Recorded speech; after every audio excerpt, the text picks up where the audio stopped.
Hello বন্ধুরা, চলে এসেছি অত্যন্ত একটা গুরুত্বপূর্ণ ভিডিও নিয়ে। তোমরা জানো যে গতকাল অন্নপূর্ণা যোজনা বা অন্নপূর্ণা ভাণ্ডারের পারিবারিক তথ্য সংগ্রহ ফর্ম দেওয়া হয়েছে। গতকাল রাতে এই ফর্মটি দেওয়া হয়েছে। কিভাবে ফিল আপ করবে? 12 পৃষ্ঠার এই ফর্মটি ফিল আপ করতে গিয়ে অনেকেই ভয় পাচ্ছে বা ভয় পাবে। আমি বলে দিচ্ছি, একদম জলের মতো সহজ করে বুঝিয়ে দিচ্ছি, কোনো টেনশন নিতে হবে না। এই ফর্মটি খুব সহজেই তুমি বাড়ি বসে ফিল আপ করতে পারবে। আমি স্টেপ বাই স্টেপ পরপর বুঝিয়ে দিচ্ছি। ফর্মটি ফিল আপ করতে তোমার পরিবারের সবার তথ্য লাগবে। তোমার বাড়িতে যত ডকুমেন্টস আছে, দলিল থেকে শুরু করে তোমার বাড়ির প্যান কার্ড, আধার কার্ড, সবার যা যা ডকুমেন্টস আছে সব বার করতে হবে। স্কুলের সার্টিফিকেট থেকে শুরু করে প্রত্যেকটা ডকুমেন্টস লাগবে, এবং এই ফর্মটি ফিল আপ করতে তোমার কোনো টেনশন করতে হবে না। আমি স্টেপ বাই স্টেপ এই ফর্মটি বুঝিয়ে দিচ্ছি, পরপর ধরে ধরে বুঝিয়ে দিচ্ছি। কেউ টেনশন নেওয়ার দরকার নেই। 12 পৃষ্ঠার ফর্ম আছে, এবং তোমার পরিবারের প্রত্যেকটা মানুষের তথ্য দিতে হবে। এবং আরও একটা জিনিস বলে রাখি, একই ব্যক্তির তথ্য দুটো ফর্মে থাকবে না। ধরো তোমার স্ত্রীর তথ্য তুমি এখানে দিচ্ছ, শ্বশুরবাড়িতে তোমার স্ত্রীর তথ্য দেওয়ার দরকার নেই। বা ধরো তোমার বোনের তথ্য তার শ্বশুরবাড়িতে দিচ্ছে, তোমার বোনের তথ্য এখানে দেওয়ার দরকার নেই। অর্থাৎ যে কোনো একজন ব্যক্তির তথ্য এই ফর্মে একই জায়গায় থাকবে, অন্য অন্য কোথাও যেন না থাকে। অর্থাৎ দু জায়গায় একই ব্যক্তির যেন তথ্য না থাকে। তো তোমার বাড়িতে ধরো কে কে আছে, তো আমি ধরে নিচ্ছি তোমার বাবা আছে, মা আছে, তুমি আছো, তোমার স্ত্রী আছে এবং তোমার সন্তান আছে, অথবা তোমার একটা ভাই ও বোন আছে।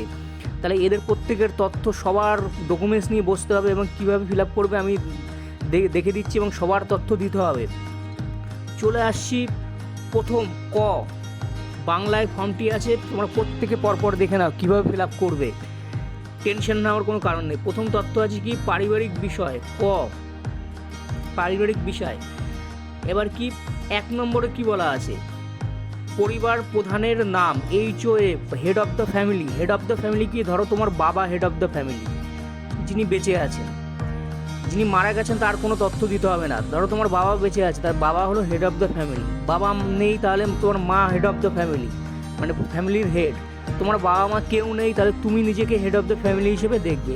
এখানে হেড অফ দ্য ফ্যামিলি এবং বাকি সদস্যদের নাম দিতে হবে। তাহলে তোমার পরিবারে ধরো তোমার বাবা বেঁচে আছে, তাহলে তোমার বাবার তথ্যটা এখানে প্রথমে থাকবে। এইখানে পুরো নাম ইংলিশে দেবে। আধার কার্ড অনুযায়ী, পাশে লেখা আছে দেখো ডান দিকে, আধার কার্ড অনুযায়ী তোমার বাবার নামটা ইংলিশ এখানে দিলে। তাহলে তোমার বাবাকে ধরো হেড অফ দ্য ফ্যামিলি। বাবা মা যদি না থাকে, বাবা না থাকলে মা হেড অফ দ্য ফ্যামিলি, পরিবারের প্রধান। বাবা মা কেউ নেই, তাহলে তুমি প্রধান। তাহলে সেইভাবে এগোবে। বা দুই ভাই আছে, যে বড় ভাই সে প্রধান। বাড়িতে একসাথে যারা আছো তাদের তথ্য দেবে। তোমার অন্য কোনো ভাই ধরো অন্য কোথাও থাকে, তাহলে তার তথ্য সেখানে সে ফিল আপ করবে, এবং তোমার বাবার নামটা যে কোনো এক ভাই ফিল আপ করবে। অর্থাৎ তোমার বাবা বা মায়ের নাম যেন দুটো বাড়িতে ফিল আপ না হয়। তাহলে তুমি এখানে ধরো তোমার বাবার নামটা তুমি দিলে হেড অফ দ্য ফ্যামিলি, তুমি দিয়ে দিলে তোমার বাবার নামটা ইংলিশে তুমি লিখলে। তার জন্ম তারিখ, চলে আসি 2 নম্বর, তার জন্ম তারিখ। তার জন্ম তারিখ এইখানটা দেবে, এই 5টা এই দাগের এখানে দেবে। তাই জন্ম তারিখ ইংলিশে তুমি লিখে দিলে। ধরো 5/10/1965 বা 1960, এরকম তুমি দিয়ে দিলে। তাহলে প্রথমে ইংলিশে তার নাম লিখলে, তারপর তুমি তোমার বাবার নামটা দিয়ে দিলে। পরিবারের প্রধান তোমার বাবা যদি হয়, তাহলে তোমার বাবা কি পুরুষ, তাহলে তুমি পুরুষে টিক মারবে। পরিবারের প্রধানের আধার নাম্বার, এখানে পরিবারের প্রধান তোমার বাবার আধার নাম্বারটা দেবে।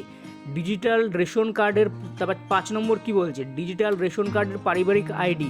তোমার যদি ডিজিটাল রেশন কার্ডে পারিবারিক আইডি থাকে, এটা সবার থাকে না, তাই এটা ফিল আপ করার দরকার নেই, এটা ফাঁকা রাখবে। পারিবারিক রেশন কার্ডের আইডি যদি থাকে, এটা ম্যাক্সিমাম থাকে না, তাই এটা এই জায়গাটায় ফাঁকা রাখবে। এটা বিএলওর কাছে পরামর্শ নিয়ে করবে, এটা দরকার নেই। যেটা পারবে সেটা করবে, যেটা পারবে না সেটা ফাঁকা রাখবে। আমি বলে দিচ্ছি, বিএলও আছে, গ্রামের যে বিএলও আছে, যে তোমার SIR এর ফর্ম ফিল আপ করেছিল বা ফর্ম জমা নিয়েছিল, সে কিন্তু বাকিটা বলে দেবে। তাই তাড়াহুড়োর দরকার নেই, তুমি শুধু দেখে নাও, বেসিক জিনিসটা দেখে নাও কীভাবে করবে। পরিবারের সদস্য সংখ্যা, তোমার ঘরে যে কজন আছে এই মুহূর্তে তাদের সদস্য সংখ্যা, যদি 5 জন হয় 5 জন, যদি 6 জন হয় 6 জন, বাচ্চা সমেত সব সমেত তুমি এখানে ধরো ইংলিশে লিখলে 7 জন বা 8 জন বা 9 জন বা 3 জন, তুমি এখানে পরপর লিখলে শুধু সংখ্যায়, যে পরিবারের সদস্য সংখ্যা কত। ঠিকানা, 7 নম্বরের ঠিকানা। ঠিকানা কি, তোমার বর্তমান ঠিকানাটা তুমি প্রয়োজনে ইংলিশে লিখে দাও। ভিলেজ, পোস্ট অফিস, থানা, পিন নাম্বার, জেলা ও স্টেট মানে রাজ্য, মানে ওয়েস্ট বেঙ্গল, সেটা সবারই কমন। তাহলে এই রাজ্যের বাসিন্দারা এটা করছে, তার মানে ওয়েস্ট বেঙ্গল। তাহলে থানা, পোস্ট অফিস, এইভাবে এইখানে ঠিকানাটা দেবে, ঠিকানা এইখানে থাকবে ঠিকানা। যোগাযোগ নম্বর, যোগাযোগ নম্বর এইখানে তোমার বাড়ির যে মোবাইল নাম্বারটা বড় ফোনে আছে, ভালো নেটওয়ার্ক কানেকশান আছে, সেই মোবাইল নাম্বারটা দেবে। এবং বিশেষত পরিবারের প্রধানের আধার যুক্ত মোবাইল নাম্বার, অর্থাৎ তোমার পরিবারের প্রধান কাকে দিচ্ছ, তুমি বাবাকে যদি দাও, তার আধার নম্বর যে মোবাইল নাম্বারের লিঙ্ক আছে, তাহলে তোমার বাবার আধার নম্বর যে মোবাইলের লিঙ্ক আছে সেই নাম্বারটাই দেবে। এবং নাম্বারটা সবসময় চালু যেন থাকে, ফোন যেন বন্ধ না থাকে। তাহলে তোমার বাবা যদি পরিবারের প্রধান হয়, তাহলে তোমার বাবার তুমি আধার নম্বরটা দেবে, এই মোবাইল নাম্বারটা দেবে যার সাথে আধার লিঙ্ক আছে। তাহলে এখানে তুমি দিয়ে দিলে। এবার আসি 9 নম্বর। 9 নম্বর কী বলছে? নাম, জন্ম তারিখ, লিঙ্গ, পরিবারের প্রধানের সাথে সম্পর্ক, আধার নম্বর, পরিবারের সকল সদস্যের। এই দেখো, হেড অফ দ্য ফ্যামিলি তোমার বাবা, তোমার বাবার তথ্যটা এখানে আসবে। নাম, এই যে উপরে তুমি নাম দিয়েছিলে 1 নম্বর অপশানে, তুমি এই যে নাম দিয়েছিলে, নাম এইখানে দিয়েছিলে, সে তার পরিবার প্রধানের নাম, পরিবার প্রধান, পরিবারের প্রধান। ও অ্যাকচুয়ালি আমি বলে দিচ্ছি, পরিবারের প্রধান এখানে শুধু তার নামটা দিতে হবে, এই জায়গাটা তার নাম দিতে হবে, তার আর কিছু দিতে হবে না। কারণ তার নাম, ঠিকানা এবং তার আধার নম্বর তুমি উপর দিয়ে দিয়েছো, তাহলে পরিবারের প্রধানের শুধু নামটা এখানে লিখবে, আর কিচ্ছু করতে হবে না। সদস্য সংখ্যা 1, সদস্য সংখ্যা 1, এইটা ভালো করে বোঝার বিষয়। তুমি তোমার মাকে সদস্য সংখ্যা 1 ধরেছো, তুমি হলো 2, তোমার স্ত্রী হলো 3, তোমার বড় ছেলে বা বা তোমার একটা ভাই আছে অবিবাহিত, তাহলে সে হলো 4, তোমার বোন আছে সে 5, তোমার সন্তান আছে সে 7, 8, এইভাবে যাবে। এবং তোর মা যদি 1 নম্বর সদস্য হয়, এখানে 1 নম্বর সদস্য মানে পরিবারের প্রধান না, পরিবারের প্রধানের তথ্য তো উপরে দিয়ে দিয়েছো, তার তথ্য আর দেওয়া দরকার নেই। সদস্য সংখ্যা 1, তোমার মাকে তুমি 1 ধরলে, তার তথ্য তোমার মা সবসময় সদস্য সংখ্যা 1। তোমার মার নাম দেবে, জন্ম তারিখ দেবে আধার কার্ড অনুযায়ী, লিঙ্গ দেবে, সে মহিলা না পুরুষ, পরিবারের প্রধানের সাথে সম্পর্ক, তাহলে প্রধানের কে হয়, সে তোমার মা কে হয়, স্ত্রী, তার আধার নম্বর। এবার পাশে দেখো, এই যে পাশে এইখানে কি আছে? অন্নপূর্ণা যোজনার জন্য আবেদন করা হচ্ছে, তোমার মা কি অন্নপূর্ণা যোজনার জন্য অ্যাপ্লিকেবল, অর্থাৎ 25 থেকে 60 বছরের মধ্যে? তাহলে হ্যাঁ দেবে। যদি তোমার মা 60 বছর বেশি হয়, সে যদি বার্ধক্য ভাতা পায়, তাহলে তুমি হ্যাঁ দেওয়ার দরকার নেই। পরিবারের প্রধান যদি তোমার মাকে ধরো, তাহলে তুমি হ্যাঁ দেবে। এই যে দেখো, এই পরিবারের প্রধান তোমার মা যদি হয়, তাহলে তুমি হ্যাঁ দেবে। যার বয়স 60 বছরের কম হলে তুমি হ্যাঁ দেবে। আর যদি তোমার বাবা হয়, তাহলে হ্যাঁ দেওয়ার দরকার নেই। তাহলে 1 নম্বর সদস্য সংখ্যা ধরো তোমার মা, তোমার বাবাকে তুমি প্রধান ধরেছো, তাহলে তোমার মা 1 হয়, তাহলে সে কি অন্নপূর্ণা যোজনা পাবে? তাহলে হ্যাঁ দেবে তুমি তাকে। 2 সদস্য সংখ্যা 2 মানে তোমার নিজের নামটা দিলে, কথার কথা বলছি, তুমি নিজের নামটা দিলে। তুমি কি অন্নপূর্ণা যোজনার জন্য আবেদন করা হচ্ছে? না, এটা তুমি টিক মারবে না, কিন্তু তোমার এখানে তথ্যটা দেবে। এইখানে তুমি তোমার নাম, জন্ম তারিখ, লিঙ্গ, আধার কার্ড অনুযায়ী দেবে। এবং পরিবারের সাথে সম্পর্ক কি, এখানে দেবে ছেলে, যে তুমি তার পুত্র বা কন্যা, তুমি যাই হও দেবে। এই 5টায় লেখা আছে, এই যে দাগ দিলাম একটা, এইখানে এই যে আমি দাগ দিলাম যে 5 বছরের কম হলে আধার কার্ডে এনে চিহ্নিত করুন।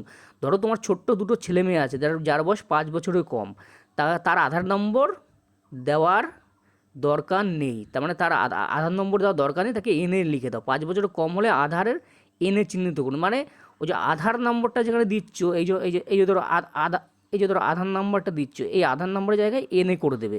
তার মানে তোমার 5 বছরের ছোটো সন্তান যদি থাকে, তাহলে এনে করে দেবে। তাহলে 1 নম্বরে তুমি হেড অফ দ্য ডিপার্টমেন্ট, প্রথমে তুমি বাবা দিলে, 1 নম্বরে তোমার মা, 2 নম্বরে তুমি, 3 নম্বরে তোমার স্ত্রী, 4 নম্বরে ধরো তোমার ভাই বোন একটা কেউ আছে, আর 5 নম্বরে ধরো তোমার বাচ্চা ছেলে মেয়ে আছে। তো এইভাবে তুমি দেবে, দিয়ে চলে গেলে। এবার প্রথমে বলে এখানে তো অনেক জায়গা নেই, তাহলে কি করব? তাহলে জায়গা না থাকলে এই ফর্মটার পিছনে তোমার তো তথ্য লিখে দেবে, সেটা বিএলওর কাছ দিয়ে পরামর্শ। তোমার পরিবারে যদি 10 জন লোক থাকে, 10 জন লোকের তথ্য কীভাবে দেবে? জায়গা নেই, তাহলে 5 জন সদস্য দেওয়া আছে, তাহলে তুমি বাকিটা ফর্মের পিছনেও লিখে দিতে পারবে, বা সেটা বিএলওকে জিজ্ঞাসা করে নেবে।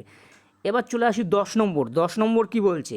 10 নম্বর, পরিবার প্রধান এবং পরিবারের সকল প্রাপ্তবয়স্ক সদস্যের ব্যাংক অ্যাকাউন্ট, অর্থাৎ নগদ অর্থ স্থানান্তরের জন্য, অর্থাৎ ব্যাংক অ্যাকাউন্ট দেবে। Head of the family, head of the তোমার বাবা, ব্যাংক ধরো স্টেট ব্যাংক তুমি লিখবে SBI, ব্যাংক অফ ইন্ডিয়া হলে BOI, পাঞ্জাব ন্যাশনাল ব্যাংক হলে PNB, শর্টে লিখতে পারো বা পুরো লিখতে পারো। তার ব্যাংক অ্যাকাউন্ট নাম্বারটা লিখবে তোমার বাবার, তারপর IFSCটা লিখবে। 1 নম্বর সদস্য তোমার মা, তোমার মায়ের সেই একই তথ্যগুলো দিলে, ব্যাংকের নামটা লিখলে, যে ধরো সেন্ট্রাল ব্যাংক অফ ইন্ডিয়া, তারপরে অ্যাকাউন্ট নাম্বারটা লিখবে, তারপর আইএফএসসিটা লিখবে, তারপর 2 নম্বর সদস্য ধরো তুমি। এই 1 2 কিন্তু সবসময় একই রাখবে। 1 নম্বরে তো যদি তোমার মাকে ধরো, হেড অফ দ্য ডিপার্টমেন্ট, পরিবারের প্রধান তোমার বাবা, 1 নম্বর সদস্য তোমার মা, 2 নম্বর সদস্য তুমি, 3 নম্বরে ধরো তোমার স্ত্রী, 4 নম্বরে তোমার ভাই। ওইটা কোনো ভুলভাল না হয়। এক নম্বর সদস্য তোমার মা, কিছুক্ষণ পর আবার 1 নম্বর সদস্য তুমি লিখে দিচ্ছ, ওইটা যেন না হয়। অর্থাৎ 1 নম্বর সদস্য যদি তোমার তোমার মাকে ধরো, তাহলে তুমি তোমার মাকে বারবার ওই 1 নম্বর সদস্যই ধরবে। 2 নম্বর সদস্য যদি তুমি হও, তাহলে তুমি দেবে। তোমার স্ত্রীর তথ্য যদি 3 নম্বরে দাও, তাহলে 3-এ দেবে। এবার তোমার স্ত্রীর তথ্য এখানে তুমি দিচ্ছ, তার বাপের বাড়িতে যেন তোমার স্ত্রীর তথ্য না দেয়। এবার তো তোমার বউর তথ্য ধরো তুমি এখানে দিচ্ছ, একজন ব্যক্তি এখানে ফর্মের তথ্য দিচ্ছে, আবার তার বাপের বাড়ি দিচ্ছে। ধরো তোমার বোনের তথ্য এখানে দিচ্ছ, তোমার বোনের আবার তথ্য তার শ্বশুর বাড়িতে দিচ্ছে, এটা যেন না হয়। যে কোনো একটা বাড়িতে ফিল আপ করবে সে। মেয়েদের ক্ষেত্রে এটা বললাম। পাশে কী লেখা আছে, তাহলে তুমি সবার দিয়ে দিলে, হেড অফ দ্য ফ্যামিলি তোমার বাবা দিয়ে দিলে। তারপর তুমি 1 নম্বরে তোমার মা, 2 নম্বরে তুমি, 3 নম্বরে তোমার স্ত্রী, 4 নম্বরে তোমার ভাই বোন আছে, 5 নম্বরে তোমার সন্তান যা আছে, যদি তার 18 বছর বেশি হয়। এবার ডিবিটি ক্রেডিটের জন্য আধার লিঙ্কযুক্ত ব্যাঙ্ক অ্যাকাউন্ট প্রদান করুন। অর্থাৎ তোমার ডিবিটি লিঙ্কটা অবশ্যই থাকতে হবে। তুমি ডিবিটি লিঙ্কটা কী করে করতে হয় কদিন আগে শিখে গেছো। ডিবিটি লিঙ্ক নিয়ে আর কোনো ভিডিও দেওয়ার দরকার নেই। ডিবিটি লিঙ্ক অবশ্যই সবার অ্যাকাউন্টের সাথে করে নেবে। ডিবিটি লিঙ্ক করে নেবে, আধার সাথে ব্যাঙ্ক অ্যাকাউন্টের লিঙ্ক, ডিবিটি লিঙ্কটা অবশ্যই করে নেবে। তাহলে ডিবিটি লিঙ্কযুক্ত ব্যাঙ্ক অ্যাকাউন্টটা এখানে পরপর দিয়ে দেবে, যাতে প্রকল্পের সুবিধা পায় সেই অ্যাকাউন্ট দেবে। ধরো তোমার 3টে অ্যাকাউন্ট, কোন অ্যাকাউন্ট দেবে? যেটা তুমি প্রকল্পের সুবিধা পেতে চাও সরকারি প্রকল্পে, সেই অ্যাকাউন্টটাই দেবে। তা তোমার বাবারটা প্রথমে হেড অফ দ্য HOF-এ দিয়ে দিলে, হেড অফ দ্য ফ্যামিলি। তারপরে 1-এ মা, 2-এ তোমার তুমি, 3-এ তোমার স্ত্রী, 4-এ তোমার ভাই বোন যা আছে, এইভাবে তুমি দিয়ে দেবে। অর্থাৎ ডিবিটি লিঙ্কযুক্ত দেবে। যে কোনো অ্যাকাউন্ট দেবে না, তোমার 5টা অ্যাকাউন্ট থাকতে পারে, কিন্তু তুমি দেবে মেইনটা। চলে আসছি 11 নম্বর, EPIC HOF, head of the family এবং সকল প্রাপ্তবয়স্ক সদস্য ভোটার তালিকায় অংশ নম্বর সহ। তাহলে তোমার পরিবারে যে কজন আছে সবার তুমি এপিক নম্বর দেবে, মানে ভোটার কার্ড নম্বর। ভোটার কার্ডের উপর যে নাম্বারটা আছে সেইটা দেবে। HOF এখানে কি দেবে? তোমার বাবার এপিক নম্বরটা দিয়ে দিলে ভোটার কার্ডের উপর। বিধানসভা ক্ষেত্র কোনটা? ধরো আমি একটা এক্সাম্পল দিচ্ছি, 100 হাবড়া, তার আগে 100 লিখবে, কারণ ওর বিধানসভার নাম্বারটা হলো 100। অংশ নম্বর কত, মানে তোমার পার্ট নম্বর। এখানে তুমি তোমার পার্ট নম্বরটা দেবে। পার্ট নম্বরটা তুমি জেনে নেবে, পার্ট নম্বর তোমার গ্রামে তুমি জেনে নেবে তোমার পার্ট নম্বর কত, 1 2 10 20 30 50, সে পার্ট নম্বরটা দেবে। 1 নম্বর সদস্য সংখ্যা তোমার মার এপিক নম্বর দেবে। বিধানসভা অবশ্যই একই হবে। ধরো 90 বেহালা, সেরকম একটা তুমি দিয়ে দিলে। যদি যা হয় তো তোমার মা একই এলাকায় থাকে, তার অংশ নম্বর সবারই সেম হবে, একই পরিবার একই জায়গায় ভোট। তাহলে অংশ নম্বর কত হবে সেটা তুমি তোমার পঞ্চায়েত থেকে জেনে নেবে, এটা নিয়ে চাপ নেওয়ার কোনো দরকার নেই। তার বিধানসভা ক্ষেত্র, তার আগে সংখ্যাটা লিখেছি, বিধানসভার কত নম্বর সংখ্যা, 100 হাবড়া, 101 অশোকনগর, এরকম। তারপর 130 ধরো বারাসাত, এরকম একটা তুমি দিলে। তারপর অংশ নম্বরটা পাশে দিয়ে দেবে, উপরে এপিক নাম্বার, নিচে তার অংশ নম্বর, এইভাবে দেবে। চলে আসছি 12 নম্বর। অংশ নম্বরটা তুমি তোমার বিএলআর কাছ থেকে জেনে নেবে। 12 নম্বর কলমে চলে আসি। 12 নম্বর বিভাগ, তোমার পরিবার কোন বিভাগের মধ্যে পড়ে? ইউআর মানে জেনারেল ক্যাটাগরি, তোমার পরিবার কি জেনারেল ইডাব্লিউএস মানে জেনারেল আর্থিকভাবে দুর্বল, অসংরক্ষিত আর্থিকভাবে দুর্বল, তপশিলি জাতি অর্থাৎ এসসি কি তোমার পরিবার? এখানে তোমার নিজের কথা বলেনি, পরিবার বলেছে। পরিবার মানে সবই একই হবে। তপশিলি উপজাতি, এসটি কি, ওবিসি কি, না পিভিটিজি, মানে তোমার পরিবার কোন শ্রেণীর অন্তর্গত, সেইখানে টিক মারবে সেই জায়গাগুলো টিক মারবে। এই হ্যাঁ না এগুলো বুঝে টিক মারবে। প্রযোজ্য শংসাপত্র, যেমন জাতিগত আর্থিকভাবে দুর্বল শ্রেণী শংসাপত্র, ক্রিমি লেয়ার শংসাপত্র ইত্যাদি। তার মানে এর জেরক্সটা তুমি রেডি রাখবে। এই যা তথ্য দিচ্ছে তার প্রত্যেকটা নিজের জেরক্স রাখবে। তোমার বাবার যদি 8-10টা তথ্য দাও, তাহলে তার 8-10টা ডকুমেন্ট জেরক্স রাখলে তোমার 8-10টি তথ্য, তুমি 10টি তথ্য দিয়েছো, সবগুলো তোমার আলাদা সেট হবে। তোমার মায়ের তথ্য দিচ্ছে, তোমার স্ত্রীর তথ্য দিচ্ছে, প্রত্যেকে আলাদা করে জেরক্সের সেট তুমি করে রাখবে। কিন্তু ডকুমেন্টসটা ফিল আপ করার, এই ফর্মটা ফিল আপ করার সময় তোমার কিন্তু সব ডকুমেন্টস নিয়ে বসতে হবে। দলিল থেকে শুরু করে বাড়িতে যা আছে তোমার সব তথ্য নিয়ে বসতে হবে। তার তোমার পরিবার কোন শ্রেণীর অন্তর্ভুক্ত, যদি এসসি হয় তার সিরিয়াল কাজ দেবে, সেখানে টিক মারবে, বুঝে টিক মারবে এই জায়গাটায়। চলে আসছি আমি পরের অপশান কি বলছে? খ, বিভাগ 1-এ চলে আসে এই জায়গাটা, যে আপনার কি ডিজিটাল রেশন কার্ড আছে? বাড়িতে দেখবে ওই যে তোমার যে রেশন কার্ড আছে ওটা ডিজিটাল রেশন কার্ড। মাসে তুমি চাল পাচ্ছ, আটা পাচ্ছ, তোমার ডিজিটাল রেশন কার্ড অবশ্যই আছে, তুমি হ্যাঁ দেবে। নেই কার, মোটামুটি সবারই আছে ডিজিটাল রেশন কার্ড সবার আছে, তুমি হ্যাঁ দিলে। 2, যদি হ্যাঁ হয় তাহলে আধার কার্ডের ধরন উল্লেখ করুন। আধার কার্ডের ধরন কি? তোমার ওই বাড়িতে যে ডিজিটাল রেশন কার্ড আছে নীল রঙের দেখবে ছোট ছোট কার্ড, সেই রেশন কার্ডের উপরে লেখা আছে কি ধরনের রেশন কার্ড, AAY। তুমি ওই রেশন কার্ডটা দেখলেই বুঝতে পারবে। বাড়িতে যে রেশন কার্ড দিয়ে মাল তোলো, মানে প্রতি মাসে রেশন তোলো, সেইখানে লেখা আছে দেখবে AAY, PHH, SPHH, RKSY1। ওইটা তুমি ওই রেশন কার্ডের উপর তাকালেই বুঝতে পারবে যে এর মধ্যে একটা মিলে যাচ্ছে। যেটা হবে ধরো আমাদের PHH, আমি PHH-এ টিক মেরেছি, বা তোমার যদি RKSY1 হয় তাহলে তুমি RKSY1-এ টিক মারবে। তুমি ওই রেশন কার্ডটা তাকালেই বুঝতে পারবে। তোমার সবার দেখবে একই রকম, তোমার বাবা মা তোমার সবার একই রেশন কার্ড, এবং কী ধরনের ওটা লেখা আছে উপরে সেটা দেখলেই তুমি বুঝতে পারবে। চলে আসি 3 নম্বর, পরিবারটি রেশন দোকান থেকে মাসিক রেশন তুলছে কি না। তোমরা তোলো, অবশ্যই তুললে হ্যাঁ করবা, তোলে না কে? মোটামুটি সবাই তোলে, হ্যাঁ করবা। না, কে যদি না তোলে তাহলে সে না করবে, কিন্তু একটা হ্যাঁ করে দেবে, এটা চাপ নেওয়ার কোনো দরকার নেই, রেশন সবাই তোলে। চলে আসি সম্পদ। সম্পদ, বাড়ির ধরন। আপনার বাড়ি কি 3 বা তার বেশি পাকা ঘর আছে? মানে রুম কটা আছে তোমার, পাকা রুম কটা আছে? 3টে বা তার বেশি কি পাকা রুম আছে? যদি 3টের কম হয়, ধরো একটা পাকা রুম বা 2টো পাকা রুম, তাহলে না করবা। আর যদি 1-এর বেশি বা 3-এর বেশি পাকা রুম হয় তাহলে হ্যাঁ করবা। পাকা রুম মানে পাকা রুম কথা বলা হয়েছে এখানে, তো মানে পাকা বাড়ি এবং 3টের বেশি রুম থাকলে, 3টে বা তার বেশি রুম থাকলে তুমি হ্যাঁ করবা, আর না থাকলে না করবা। পারিবারিক জমির মালিকানা। পারিবারিক জমির মালিকানা কি বলছে? এই জিনিসটা দেখো, এইটা একটু বুঝে নাও যে অনেকের দলিলের সমস্যা আছে, অনেকের রেকর্ড নেই, মিউটেশন কপি, রেজিস্ট্রেশন নথি, অনেক সমস্যা আছে। এই জায়গাটা, দলিলের এই জায়গাটা তুমি পারিবারিক জমির মালিকানা তুমি হ্যাঁ করবে, তোমার দলিল আছে হ্যাঁ করবে, কিন্তু এর তথ্য, এই জায়গাটা কিছু তথ্য দিতে হবে, সেইটা তুমি যারা দলিল বোঝে তাদের দেখে তুমি দেবে। যে রেকর্ডের কপিটা তুমি, জেরক্সটা তো রাখবেই, তোমার বাবার নামে ধরো দলিল আছে, তাহলে সেখানে মিউটেশন কপি, রেজিস্ট্রেশন বা রেকর্ড এইসব আছে কিনা, তারিখ আছে কিনা, এটা যে দলিল দেখতে পারে তাকে দিয়ে ফিল আপ করাবে। অর্থাৎ এইটা তুমি ফাঁকা রাখলে যে তোমার বাবার জমির মালিকানা আছে, হ্যাঁ আছে, কিন্তু তার সেখানে কি তথ্য আছে, কি রেকর্ড আছে, মিউটেশন কপি আছে কিনা, রেজিস্ট্রেশন হতে আছে কিনা, বা রেকর্ড আছে কিনা, এই সবগুলো তুমি ফাঁকা রাখলে এটা তুমি পরে করে নিলে। অর্থাৎ বেসিক তথ্য দিলাম, যেটা তুমি পারবে না, করবে না, BLO আছে তোমার গ্রামে, তাকে জিজ্ঞেস করবে। অর্থাৎ কিছু তথ্য তোমার হুট করে দেওয়ার দরকার নেই, না বুঝলে ফাঁকা রাখবে। আমি এটা ফাঁকা রাখতে বলছি, এই দলিল দেখে করতে হয়, যে দলিল দেখতে জানে সে এটা তোমাকে করে দেবে। তাহলে আমি চলে আসি 3 নম্বর, পরিবারের সকল সদস্য মোট জমির পরিমাণ কত। ধরো তোমার পরিবারের সকল সদস্য, ধরো তোমার বাবার নামেই জমিটা আছে, তাহলে শতকে দেবে, কত শতক আছে সেটা। 1.65 শতক সমান 1 কাঠা। তুমি দলিলের উপর তাকাবে, দলিলের উপর তাকালে দেখবে তোমার কাঠায় দেওয়া আছে, কাঠাটাকে তুমি শতকে গুগল থেকে ট্রান্সফার করে নেবে। যত তোমার 5 কাঠা আছে তাহলে কত শতক, বা তোমার যদি 7 শতক থাকে 7 শতক লিখে নেবে, 5 শতক থাকলে 5 শতক লিখে নেবে। রেজিস্ট্রেশনের নথি অনুযায়ী যা আছে দলিল অনুযায়ী সেইটাই তুমি করবে। অর্থাৎ কত শতক সেটা তুমি করবে, কাঠায় দেবে না, বিঘায় দেবে না, তুমি শতকে দেবে।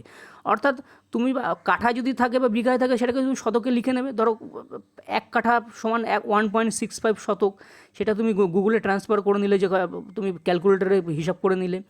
এটা দলিল যে দেখাবে, উনি একজন ব্যক্তিকে দেখাবে, সে তোমার লিখে দেবে এখানে বা বলে দেবে এখানে।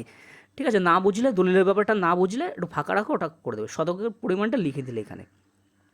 4 নম্বর, যানবাহন। আপনি বা পরিবারের অন্য কোনো সদস্যের কি অবাণিজ্যিক মোটর চালিত 4 চাকার গাড়ি আছে? তোমার কি 4 চাকার কোনো ব্যক্তিগত গাড়ি আছে? হ্যাঁ থাকলে হ্যাঁ, না থাকলে না মারবে। যদি হ্যাঁ হয় তাহলে গাড়ির সংখ্যা উল্লেখ করুন, কটা গাড়ি আছে তোমার পরিবারে 4 চাকার গাড়ি। 3 চাকা টোটো, অটো, ভ্যান ও সাইকেল এগুলো থাকলে দেওয়ার দরকার নেই। টোটো 3 চাকা, অটো 3 চাকা, ভ্যান, সাইকেল এগুলো 3 চাকার বা 2 চাকার, এগুলো থাকলে দেওয়ার দরকার নেই। এর থেকে বড় গাড়ি যদি থাকে তোমার নামে বা তোমার বাবার নামে, তাহলে হ্যাঁ টিক মারবে। হ্যাঁ টিক মেরে গাড়ির সংখ্যা কটা গাড়ি আছে, তাহলে তুমি এখানে একটা থাকলে একটা দেবে, দুটো থাকলে দুটো দেবে। গাড়ির রেজিস্ট্রেশন নম্বরটা এখানে দেবে, তোমার গাড়ির রেজিস্ট্রেশন নম্বর যা আছে দেবে। যে এই পাশে লেখা আছে দেখো, গাড়ি, জিপ, ট্র্যাক্টর অন্তর্ভুক্ত করুন, অর্থাৎ 4 চাকা থাকলেই তুমি দেবে। যদি হ্যাঁ হয় তাহলে তার মডেল নাম্বারটা দেবে, কী মডেল মানে কী কোম্পানি, বা সেই তথ্যটা এখানে দিয়ে দেবে। কারো বাস আছে তো সে বাসও দিতে পারে, যদি কারো পরিবারের নামে। এবার অবাণিজ্যিক বলেছে মানে সে 4 চাকা হলেই তুমি দিয়ে দেবে, এখানে কোনো সমস্যা নেই। 5 নম্বরে চলে আসি, পরিবার ভিত্তিক সদস্যের স্বাস্থ্য বিমা। তোমার পরিবারে কি স্বাস্থ্য বিমা আছে? স্বাস্থ্যসাথী কার্ড তো সবার আছে, তো এইটা দেওয়ার দরকার নেই। স্বাস্থ্যসাথী কার্ড তো সবার আছে। এবার তোমার ধরো সরকারি বা বেসরকারি কোনো স্বাস্থ্য বিমা তুমি পাচ্ছ কি না। স্বাস্থ্য বিমা যদি পেয়ে থাকো, ধরো হেড অফ দ্য HOA তোমার বাবা সরকারি স্বাস্থ্য বিমা পায়, হ্যাঁ করবে। যদি বেসরকারি পায় তাহলে সে বেসরকারি টিক মারে। স্বাস্থ্য বিমার অঙ্ক কত টাকা সাম অ্যাসিওর্ড আছে, স্বাস্থ্য বিমার অঙ্ক কত, পরিমাণ কত, প্রিমিয়ামের বিবরণ কত টাকা প্রিমিয়াম সেটা দেবে। সদস্য সংখ্যা 1, তোমার মার কি সরকারি স্বাস্থ্য বিমা আছে, মানে হেলথ ইন্স্যুরেন্স, হেলথ ইন্স্যুরেন্সের কথা বলা হয়েছে, বেসরকারি না সরকারি, তার তো তোমার তথ্য দিলে তোমার বউ যদি থাকে দেবে। উপরে দেখো, উপরে আছে না, এই যে না না, যদি না থাকে তাহলে না দেবে, আর যদি হ্যাঁ থাকে তাহলে তুমি এইগুলো নিচেরটা ফিল আপ করবে।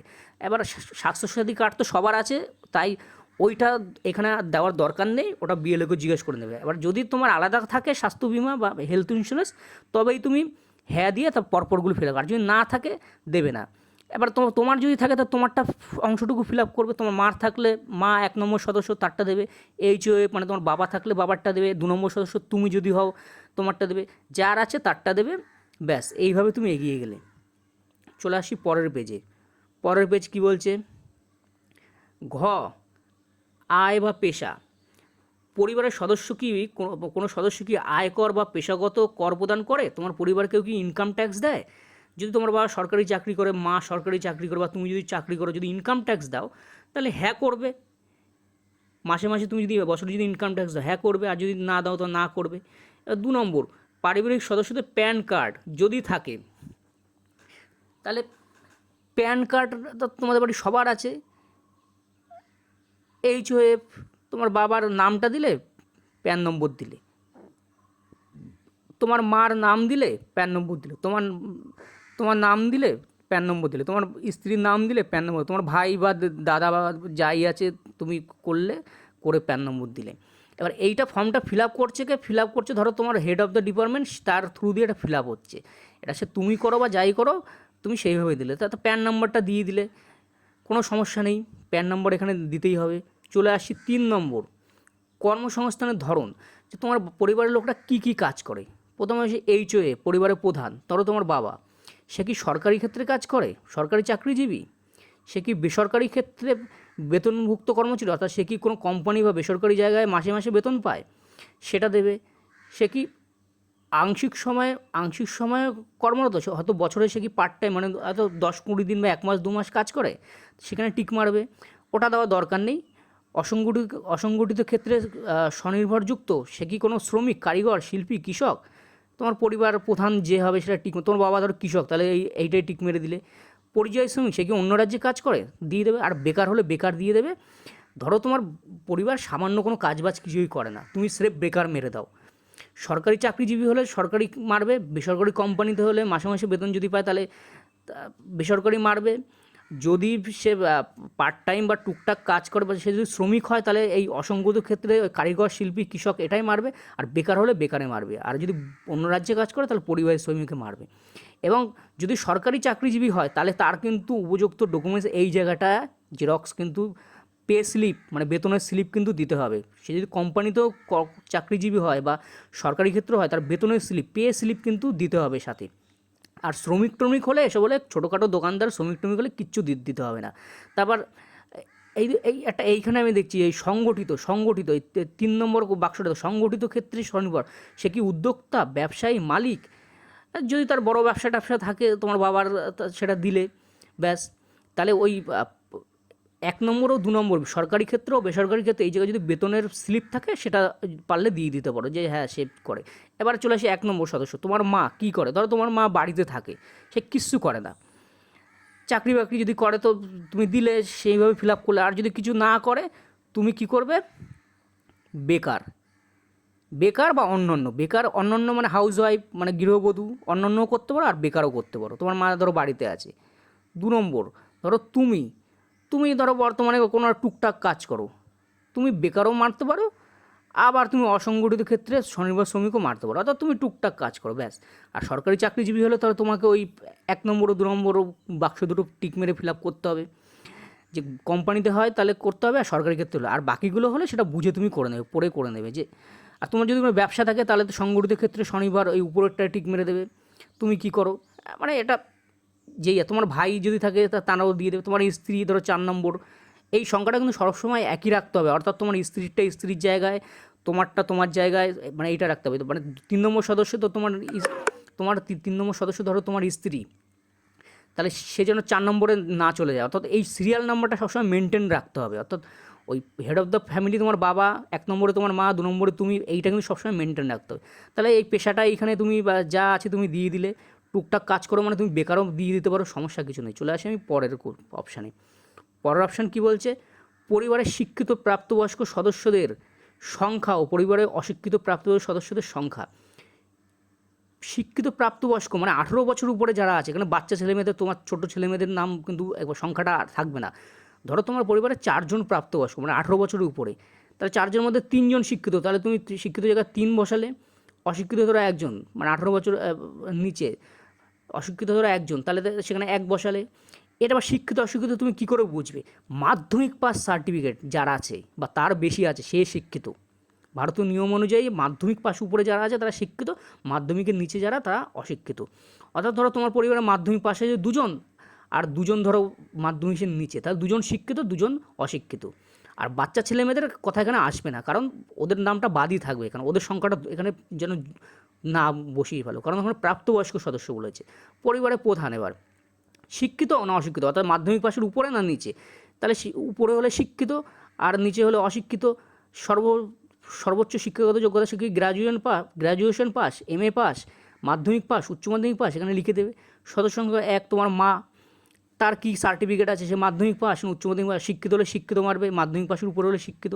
আর 3, 4, 5 পাস হলে কিছু দেওয়ার দরকার নেই, অশিক্ষিত মেরে দেবে। আর শিক্ষাগত যোগ্যতা এখানে 1 পাস 2 পাস দিয়ে দেবে ভাই। এই তো যদি 2 হয় তোমার কি আছে তুমি দেবে, 3 তোমার স্ত্রী হয়, 4 তোমার ভাই বোন হয় তুমি দেবে। এটা প্রাপ্তবয়স্ক, তোমার ছোট্ট ছেলে মেয়েদের তথ্যখানে দেওয়ার দরকার নেই। এবার তোমার পরিবারে তো 10 জন মানুষ, এখানে 5 নম্বর পর্যন্ত আছে, 10 জন, বাকিটা কোথায় করতে হবে? হয়তো ফর্মের পিছনে লিখে দিতে হবে, সেটা বিএলওকে জিজ্ঞাসা করে নেবে। অনেক পরিবারে আছে 10-12 জন মানুষ, তাই এখানে তো জায়গা নেই, তা কোথায় করবে? তা ফর্মের পিছনে ওই পৃষ্ঠার পিছনে হয়তো মেরে দিতে পারো, লিখে দিতে পারো, সেটা বিএলওকে একটু জিজ্ঞাসা করে দেবে। চলে আসি 5 নম্বর। কোনো সদস্য কি কোনো সাংবিধানিক পদ, মানে মন্ত্রী, MLA, পঞ্চায়েত মেম্বার এইসব আছে তোমার পরিবারে? ধরো তোমার বাবা পঞ্চায়েত মেম্বার ছিল, তুমি হ্যাঁ মারবে। যিনি এই পদে রয়েছে তার সদস্য সংখ্যা, এই মানে হেড অফ দ্য ফ্যামিলি হলে HOF লিখবে। তোমার মা যদি কোনো মেম্বার বা পঞ্চায়েত, পুরসভা, MLA কিছু যদি হয়ে থাকে কোনো দিন, তাহলে 1 নম্বর লিখবে। যদি তুমি হও তাহলে 2 নম্বর লিখবে। তোমার স্ত্রী যদি কোনো দিন হয়ে থাকে তাহলে 3 নম্বর লিখবে। এই যে সংখ্যাটা চেয়েছে, এখানে অন্য কিছু না, মানে কোন সংখ্যাটা, মানে কোন সংখ্যার সদস্য মানে কোনো পঞ্চায়েত মেম্বার হয়েছিল, এইটা জানতে চেয়েছে। তাহলে তোমার বাবা হলে HOF, তোমার মা হলে 1, তুমি হলে 2, তোমার স্ত্রী 3, এইভাবে। আর প্রয়োজনীয় নথি যদি থাকে, তার কোনো সার্টিফিকেট থাকে পঞ্চায়েত, পৌরসভা বা MLA যদি কোনো হয়ে থাকে দেবে। অ্যাকচুয়ালি এটা 99% পরিবারে নেই, তাই এটা নাই মারবে, মানে তোমার পরিবারে কে জিতেছে, ভোট পড়ে দাঁড়িয়েছিল, তা না মেরে বেরিয়ে যাবে ব্যাস। কোনো সদস্য কি সরকারি পেনশনভোগী, অর্থাৎ রিটায়ারমেন্টের পর, সরকারি চাকরির অবসরের পর কি কেউ কি সরকারি পেনশন পায়? 6 নম্বরটা পায় না, না হলে না। আর যদি পায় হ্যাঁ দেবে, আর সাথে একটা কোনো ডকুমেন্টস দিয়ে দিলে। তোমার বাবা যদি পেনশন পেয়ে থাকে বা তোমার মা যদি পায় দেবে। তা পরিবারের সদস্য হিসেবে তুমি বাবা বেঁচে থাকলে বাবাকে দেবে, মা বেঁচে থাকলে বাপ মা কেউ নেই, তাহলে তুমি পরিবারের প্রধান সদস্য। HOFটা কী হবে সেটা তুমি ঠিক করবে, যে তোমার পরিবারে HOF, head of the family কী হবে সেটা। 7 নম্বর, কোনো সদস্য কি GSTর অধীনে নিবন্ধিত আছে? এই GST অধীনে নিবন্ধিত, এটা যারা ব্যবসা করে তাদের ক্ষেত্রে GST নিবন্ধন হয়। এবার এইটা 99% ক্ষেত্রে মানুষের ক্ষেত্রে থাকে না, এই ব্যাপারটা এড়িয়ে যাও। যদি GST নিবন্ধন থাকে, যার আছে সে হ্যাঁ করবে, যার নেই সে না করবে, এটা না করে স্রেফ বেরিয়ে যায়। আর যদি হ্যাঁ হয় তাহলে GSTIN নাম্বারটা এখানে দিতে হবে। এবার যারা বড় ব্যবসায়ী হয় তাদের এই GST দেয়, তাদের ক্ষেত্রে তাদের সার্টিফিকেট থাকে, তারা হ্যাঁ করবে, আর না হলে না করে বেরিয়ে যাও। চলে আসি 8। পরিবারের মোট বার্ষিক আয় কত? তোমার পরিবারে ইনকাম ট্যাক্স দেয় না, তার মানে তোমরা পরিবার ধরে নিচ্ছি সাধারণ পরিবার, তোমার ওই তুমি 1 লাখ দিলে, 80,000 দিলে বার্ষিক আয় মানে বছরের আয়, তুমি এইখানে তুমি অল্প টাকাই দেবে। এবার যদি তোমার বাবা সরকারি চাকরি করে তার তো নিশ্চয়ই পে স্লিপ মানে বেতনের স্লিপ তো আছে, তাহলে সেই সঠিকটাই দেবে। আর যদি কম হয় ইনকাম, যে তুমি শ্রমিক টমিক ছোটোখাটো দোকান চালাও, এটা 70,000, 80,000, 90,000, 1,10,000, 1,20,000 বছরের ইনকাম তুমি দেবে, মাসের ইনকাম না, বছরের ইনকাম 1,00,000 টাকা এরকম দিয়ে দেবে। সরকারি চাকরি হলে সেই 70টা দেবে, আর না হলে ওটা এড়িয়ে যাও। এবার আসি উমদা, এই এই এবার আসি এসআইআর ব্যাপারে ঢুকছে এখানে। এখানে চলে আসি। সিএ আবেদনের বর্তমান অবস্থা যদি থাকে, ধরো তোমার এসআইআরে কারো নাম বাদ গেছে, তা তোমার পরিবার কি সিএ অ্যাপ্লাই করেছে? এসআইআরে নাম বাদ গেছে, তা তোমার পরিবারকে সিএ অ্যাপ্লাই করে, যদি তোমার পরিবার কারো নাম বাদ না যায়, সিএ টিএ কিচ্ছু করার দরকার পড়েনি, স্রেফ এইটা প্রযোজ্য নয় বলে টিক মেরে, এই যে প্রযোজ্য নয় বলে টিক মেরে বেরিয়ে যাও, যে এসআইআরে কারো নাম বাদ যায়নি, সিএ দরকার নেই, প্রযোজ্য নয় বলে বেরিয়ে যাও। আর যদি সিএ করে থাকে, ধরো তোমার বাবার নামটা বাদ গেছে বা সে ব্যক্তি সিএ করেছে বা তোমার মা করেছে, তাহলে পরিবারের প্রধান তোমার বাবা, সে যদি সিএ করে, তাহলে এখানে টিক মারে আবেদন করা হয়েছে যদি হয়, তাহলে তার রেজিস্ট্রেশন নম্বর দেখবে, সিএ ফর্মের উপর একটা রেজিস্ট্রেশন নম্বর থাকে। ইস্যু করা হয়েছে সার্টিফিকেট যদি পেয়ে যায়, সিএ করার পর ধরো সার্টিফিকেটও পেয়ে গেছে, তারও সার্টিফিকেট নম্বরটা দেবে। ধরো শুধু আবেদন করেছে, তাহলে এই প্রথমটা মারলে তুমি, এখনও সার্টিফিকেট পাইনি, তাহলে ফাঁকা রাখলে। আর বাকিদের তো এখনও কিছু করা হয়নি, বাকিদেরটা তুমি কিচ্ছু করা দরকার নেই, ফাঁকা রেখে বেরিয়ে যাও। আর সিএ যদি এসআইআর ফেসারে ঝামেলায় না থাকে, তাহলে এইটা প্রযোজ্য নয় বলে টিক মেরে বেরিয়ে যাও, ব্যাস, আর কিছু দরকার নেই।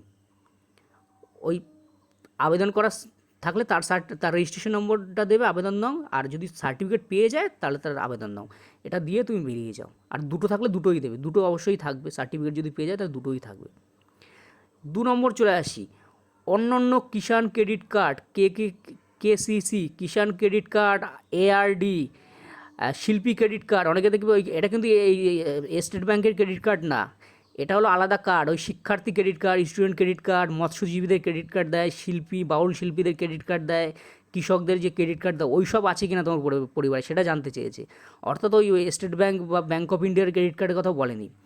পরিবারের প্রধান তোমার বাবা, নম্বর ক্রেডিট কার্ড নম্বর কি আছে? কটা আছে ক্রেডিট কার্ড সংখ্যা? কটা ক্রেডিট কার্ড আছে যে তারিখে ইস্যু করা হয়েছে? যে কোনো একটা দিয়ে দিলে, যেটা থেকে সে সুবিধা পায় সেটা তুমি দিয়ে দিলে। ক্রেডিট কার্ড নম্বরটা দেবে, আইডি সংখ্যাটা দেবে, আইডির সংখ্যা দেবে, কতগুলো আইডি আছে তার ক্রেডিট কার্ডে, 1, 2, 3, আর যে কোনো একটা ক্রেডিট কার্ডের তারিখের ইস্যু ডেট দিয়ে দেবে, যে কত তারিখে সে কত তারিখ থেকে ক্রেডিট কার্ডটা সে পেয়েছে। তাহলে এখানে তার নাম্বারটা দেবে। ধরো সে শিল্পী ক্রেডিট কার্ড পায়, তাহলে বা সে ধরো মৎস্যজীবী ক্রেডিট কার্ড আছে তোমার বাবার, তাহলে সেই ক্রেডিট কার্ডের নম্বরটা দেবে, আইডির সংখ্যা, কতগুলো ক্রেডিট কার্ড আছে, ধরো তার 3-4টে আছে, অ্যাকচুয়ালি একটাই থাকে, আর না হলে যদি কত তারিখে সেই ক্রেডিট কার্ডটা পেয়েছে সেই তারিখের সংখ্যা দেবে, আর না হলে এটা পুরো ফাঁকা রাখবে। আর সাইডে কী আছে দেখো না, প্রদানকারী কর্তৃপক্ষের বিবরণ দিন, কোন দপ্তর থেকে সেই ক্রেডিট কার্ডটা পেয়েছিল, সেখানে প্রদানকারী কর্তৃপক্ষের বিবরণ, যে কোন ডিপার্টমেন্ট থেকে সেই ক্রেডিট কার্ডটা পেয়েছে সেই তথ্যটা এখানে তুমি লিখে দিলে। বাকিদেরও যদি থাকে দেবে, না থাকলে না দেবে। এটা ম্যাক্সিমাম পরিবার হয়তো অনেকের থাকে, অনেকের থাকে না।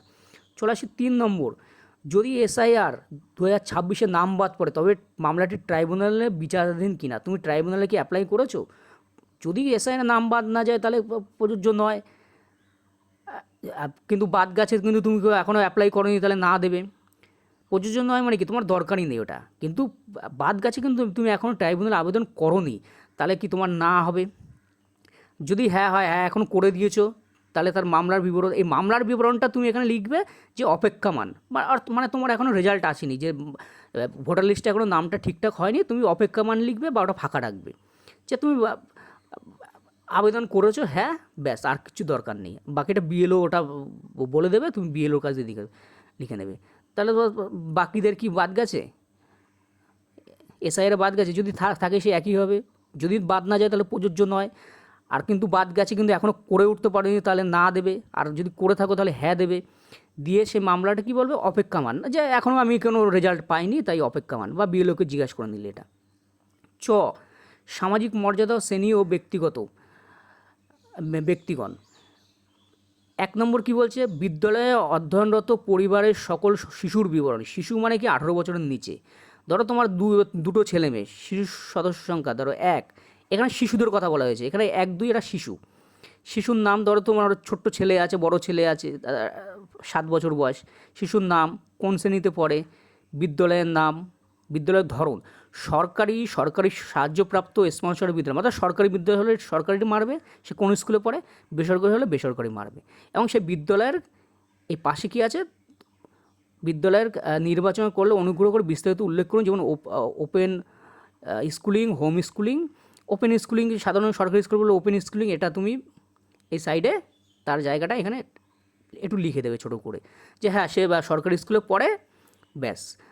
সাথে তার যদি একটা স্কুলে স্লিপ টিলিপ থাকে সে জেরক্সটাও করে রাখলে। তার তোমার তো 2 নম্বর শিশু আছে, আরও একটা ছোট্ট ছেলে মেয়ে আছে স্কুলে যদি পড়ে, স্কুলে ভর্তি হয়েছে, তার নাম দেবে, সে কোন শ্রেণীতে পড়ে, বিদ্যালয়ের নাম দেবে, আমি সেই বিদ্যালয়টা কী এখানে দেওয়া আছে, সরকারি, বেসরকারি, স্বীকৃত মাদ্রাসা, অন্যান্য বেসরকারি মাদ্রাসা, না অন্যান্য, যে টাইপের হয় সেটা তুমি বুঝে দিয়ে দেবে। শিক্ষকরা জিজ্ঞেস করবে, শিক্ষকই বলে দেবে যে স্কুলটা কী ধরনের স্কুল, ওই স্কুলের একজন শিক্ষককে জিজ্ঞেস করলেই দিয়ে দেবে, বলে দেবে। 2, শিশুর টিকাকরণের বর্তমান অবস্থা, যে শিশুর সদস্য সংখ্যা 1, ধরো তোমার 1 নম্বর ছেলে বা মেয়ে আছে, ছোট্ট শিশু, তার হ্যাঁ টিকাকরণ শুরু হয়েছে, সম্পূর্ণ হয়েছে, হ্যাঁ মেরে দিলে, টিকাকরণ হয়নি তাহলে না মেরে দেবে। আর টিকাকরণের কার্ডটা থাকবে, সেই কার্ডের জেরক্সটা তুমি রেখে দিলে, এই সব তথ্য তোমার লাগবে। তোমার 2 নম্বর সন্তান, টিকাকরণ শুরু হয়েছে, হ্যাঁ মারলে, যদি না হয় কোনো পোলিও কার্ড ফার্ড কিছুই পায়নি, কোনো টিকাই দাওনি এখনও পর্যন্ত, সরকারি টিকা, না করে দেবে। এখানে কী লেখা আছে, যদি হ্যাঁ হয় তাহলে টিকাকরণের কার্ড, আইডি এইসব দেবে, এইগুলো কার্ড আইডি থাকে টিকাকরণের, এবং টিকা না নেওয়ার কারণ কি, এইটা ছোট্ট করে এখানে লিখে দেবে। এগুলো খুব একটা ইম্পর্টেন্ট নয়। এবার চলে আসি, আপনি কি কোনো সরকারি প্রকল্পের সুবিধা ডিবিটির মাধ্যমে পাচ্ছেন, তথা আপনার পরিবার কি কোনো সরকারি সুবিধা পাচ্ছে? এবার আমি বলে রাখি, এই মাসে কেউ কোনো সরকারি প্রকল্পের টাকা পায়নি, লক্ষ্মীর ভাণ্ডারও পায়নি, ওই কৃষক ভাতা থেকে শুরু করে যুবশক্তি কেউ কিছু পায়নি, কিন্তু তুমি পেতে তো ডিবিটি মানে ব্যাঙ্ক অ্যাকাউন্টের মাধ্যমে তো তুমি ডাইরেক্ট বেনিফিট ট্রান্সফারের মাধ্যমে তো টাকা পেতে। তাহলে তোমার পরিবারের প্রধান, তোমার বাবা ধরো বার্ধক্য ভাতা পায়, এই একে তুমি বার্ধক্য ভাতা লিখে দিলে, ব্যাস। তোমার মা ধরো পায়, হ্যাঁ পেতো মানে এখনও পায়, কিন্তু ওই সরকার চেঞ্জ হওয়ার জন্য এখন হয়তো পাচ্ছে না, কিন্তু সে তো পেতো, সেই জন্য এটা করে দাও। তোমার মা ধরো লক্ষ্মীর ভাণ্ডার পায়, এখানে একে লক্ষ্মীর ভাণ্ডার লিখে দিলে। তুমি ধরো যুবশক্তি পেতে, তুমি যুবশক্তি লিখে দিলে, হ্যাঁ লিখে দেবে। আর যদি না হয় তাহলে না দেবে, আর কিছু লেখার দরকার নেই। ধরো তোমার স্ত্রী কিছুই পায় না, এখানে তার কিছু দেওয়ার দরকার নেই, এখানে কিচ্ছু দেওয়ার দরকার নেই। তাহলে যেগুলো আগে পেতে সেগুলোই দেবে তুমি, কিন্তু বর্তমানে সরকার চেঞ্জ হওয়ার জন্য হয়তো তুমি 1 মাস পাচ্ছ না, কিন্তু তুমি তো পরে পাবে আবার, তাহলে ওই যা পেতে ওইটাই তুমি দিয়ে দেবে। চলে আসি পরে 2 নম্বর, এইটা বিএলও, এবার বিএলওর কাজ সব। এবার আমি বলে রাখি, বিএলও মানে তোমাদের গ্রামের যে বাদ দেওয়া হলে কারণ অফিসার কর্তৃত্ব পূরণীয়, এই জায়গাটা কী বলছে, যে এই ফর্মটা বাই চান্স বাদ পড়ে গেছে, কেন বাদ পড়েছে, বিএলও এখানে কারণটা লিখবে। অর্থাৎ তোমার কাজ মোটামুটি শেষ উপরের দিকে, তোমার ফর্মটা যদি বাদ পড়ে তার কারণটা এইখানে বিএলও কিন্তু লিখবে, যে অফিসার কর্তৃত্ব পূরণীয়, যে বাদ দেওয়া হলো কেন, কারণটা কি, বিএলও এখানে লিখবে। এবার এইখানে তোমার ডিক্লারেশান, যে তুমি সজ্ঞানে স্বীকার করছো যে উপরে যা তথ্য দিয়েছো সব তথ্য সঠিক ও কোনো তথ্যে কোনো ভুল নেই, তথ্য ভুল হলে তুমি সুবিধা পাবে না, অর্থাৎ এটা একটা ডিক্লারেশান। এইখানে সইটা কার হবে, সম্মততে টিক মারবে তোমার বাবা, আর এইখানে তোমার বাবা সই করবে, কারণ হেড অফ দ্য ফ্যামিলি, এখানে কিন্তু সইয়ের একটা সই আছে, জায়গা আছে, তাহলে সেই সইটা কে করবে, তোমার পরিবারের প্রধান করবে। এবং ফর্মটি যাচাইযোগ্য, এই ফর্মটি যাচাইযোগ্য, তোমার বাবা এইখানটা ফিল আপ করে, এই যে জায়গাটা তোমার বাবা ফিল আপ করবে, তাহলে তোমার বাবা এখানে সই করবে এবং সম্মত হয়ে টিক মারবে যে সেসব তথ্য ঠিক দিয়েছে। এন্ড অফ ফর্ম মানে গল্প শেষ এখানে, এই এন্ড অফ ফর্ম মানে এখানে তোমার ফর্ম শেষ হয়ে গেছে। দ্রষ্টব্য এখানে কি বলেছে, পরিবার বলতে বোঝায় এমন একটি ব্যক্তিকে বোঝায়, এমন একদল ব্যক্তিকে বোঝায় যারা সাধারণত একসঙ্গে বসবাস করে এবং একই রান্নাঘর থেকে খাবার গ্রহণ করে, অর্থাৎ তোমার পরিবারে যে কজনে সে কজন দেবে। এখানে বোঝার বিষয়, তোমার স্ত্রী কিন্তু তোমার বাড়ির যদি নাম দাও, তোমার স্ত্রীর নাম কিন্তু তোমার বাপের বাড়ি যেন না দেয়, বা তোমার বোনের বিয়ে হয়ে গেছে, তোমার বোনের নাম ধরো তার শ্বশুর বাড়িতে দিয়েছে, তোমার বোনের নামটা কিন্তু এখানে না দেয়। অনেকে 2 ভাই আছে, 2 যে ভাই বাপের নাম দিয়েছে, আলাদা থাকে কিন্তু 2 জায়গায় বাপের নাম দিয়েছে, না বাপের নামটা এক ভাই দেবে, অর্থাৎ একজন ব্যক্তির একটা ফর্মে থাকবে, অর্থাৎ 2 ভাই, এই ভাই এখানে বাপের নাম দিয়েছে, আবার অন্য ভাই ধরো সে অন্য জায়গায় থাকে, সেও তার বাপের নামটা ওই একই বাপের নাম দিয়ে দিয়েছে, না ওইটা করবে না। অর্থাৎ সদস্য সংখ্যা হিসেবে তুমি পরপর যে সিরিয়াল মেনটেন করছো ওইভাবে করবে, অর্থাৎ একটা নাম সবসময় একটা ফর্মেই থাকবে। ওই একজন ব্যক্তির নাম এখানে দিলে আবার অন্য জেলায় অন্য ভাই দিয়ে দিয়েছে, ওইটা যেন না করে।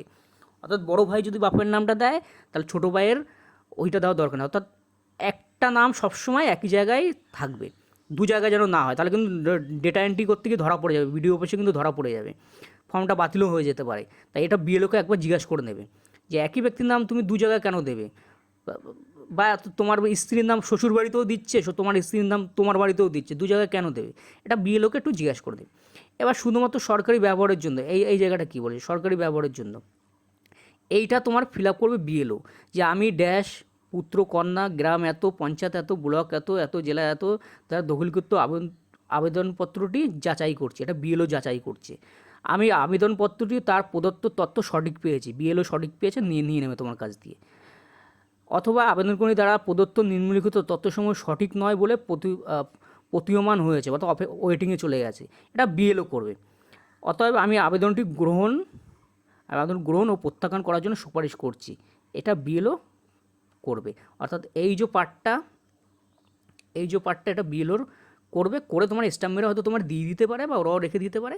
তাহলে বোঝা গেল বন্ধুরা, পুরো তথ্যটা আমি বুঝিয়ে দিলাম। যদি কোনো তথ্য বাই চান্স তুমি যদি বুঝতে না পারো আমাকে কমেন্ট করবে, আমি ইউটিউবে ভিডিওটা দিচ্ছি, আমার চ্যানেলটির পাশে দেখবে, লাইক করবে, সাবস্ক্রাইব করবে। যদি কোনো তথ্য যদি বুঝতে না পারো আমার কমেন্ট করবে, আমি তার উত্তর দিয়ে দেবো, কোনো সমস্যা নেই। বাড়ি বসে তুমি ফর্ম ফিল আপ করতে পারবে, কারো কাছে যাওয়ার দরকার নেই, সব ডকুমেন্টস নিয়ে বসবে, এবং নিজে ফর্ম ফিল আপ করবে। আরও একটি কথা আমি স্পষ্টভাবে বলে দিই, প্রত্যেক ব্যক্তির আলাদা আলাদা সেট করে জেরক্স করবে। ধরো তোমার বাবার Aadhaar card, PAN card, voter card, তার স্কুলের যদি সার্টিফিকেট সেটা আলাদা একটা সেট করলে, তোমার একটা আলাদা সেট করলে, ধরো তোমার 10টা ডকুমেন্টস লেগেছে, 10টা ডকুমেন্টস একটা সেট, তোমার বাবার একটা লেগেছে সেটা। এবার সেই সেটের উপর তুমি এইচওএফ লিখবে, তোমার বাবার সেটের উপর এইচওএফ, হেড অফ দ্য পরিবারের প্রধান লিখবে। তোমার মার যে জেরক্সের সেটটা করবে, ধরো তোমার মার 7খানা জেরক্স লেগেছে, সেই প্রত্যেকটা যা তথ্য দিয়েছি সেই জেরক্সগুলোর উপরে তোমার মা সদস্য 1, তোমার সদস্য 2, তোমার স্ত্রী সদস্য 3, ধরো তোমার ভাই আছে সেই সদস্য 4, ওই জেরক্সের উপর লিখে প্রত্যেকে আলাদা আলাদা সেট করবে। বিএলও চাইলে নিতে পারে, আমার নাও নিতে পারে, বিএলওকে তুমি ওই জেরক্সগুলো দিয়ে দেবে। ফর্মটাকে ফিল আপ করলে তারপরে বিএলও যেদিন আসবে তোমার কাছে নিতে, বা ভিডিও অফিসে যেদিন দিতে হবে, ওই আলাদা আলাদা সেট করবে। তোমার বাবার এলআইসি থেকে শুরু করে ক্রেডিট কার্ড, যা আছে ওই সব তুমি দিয়ে দেবে, সেই আলাদা সেট, তোমার মার আলাদা সেট, জেরক্সের সেট, তোমার আলাদা সেট, এইভাবে পরপর সেট করবে, একটা সেট আরেকটা কিন্তু মেশাবে না। এবং উপরে লিখে দেবে যে তোমার বাবা হলে পরিবার প্রধান, তোমার মা হলে সদস্য 1, তুমি হলে সদস্য 2, তোমার স্ত্রী সদস্য 2। এইটা কিন্তু সবসময় ঠিকঠাক মেনটেন রাখবে। ওই মা সদস্য 1 কিছুক্ষণ পরে আবার তুমি সদস্যের সংখ্যা 1 হয়ে গেলে ওই ভুলভাল সিরিয়াল করবে না। পরিবার প্রধান তোমার বাবা হলে সবসময় বাবাই প্রধান, ঠিক আছে? বোঝা গেছে? কোনো যদি প্রশ্ন থাকে আপনি কমেন্টে জানাবে, কমেন্ট থেকে আমি উত্তর দিয়ে দেবো। তো বন্ধুরা, এই পর্যন্ত থাকলো, আমার চ্যানেলটির পাশে থাকো, কোনো চাপ নেওয়ার দরকার নেই। ইউটিউবে ভিডিও থেকে